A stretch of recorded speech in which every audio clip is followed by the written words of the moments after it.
प्रभूची दयाळू कृपा आपल्यावर फार मोठी आहे. मला प्रत्येक गोष्ट आठवते. प्रभूने मला ज्या मार्गाने चालवले आहेत, सेवेमधील प्रभूचे कार्य, कठीण प्रसंगी त्याने दिलेली मदत, धोक्यात त्याचं संरक्षण.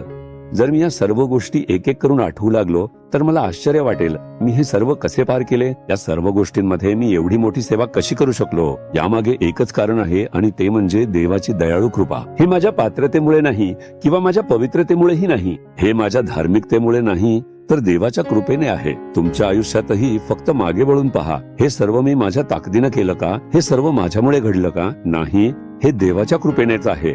प्रत्येक सेवेनंतर मी विचार करायचो, मी प्रभूसाठी हे सर्व करण्यास पात्र कसा आहे? जर मी विचार केला आणि पाहिलं तर मी अजिबात पात्र नाही. माझ्या पात्रतेमुळे प्रभू हे सर्व करत नाहीत. हे ना माझ्या धार्मिकतेमुळे आहे, ना माझ्या भक्तीमुळे. मग ही सर्व कसं घडतं? हे माझ्यासारख्या अपात्र व्यक्तीवर देवाच्या कृपेनेच आहे. मी ते लक्षात ठेवीन आणि प्रभूचे आभार मानीन.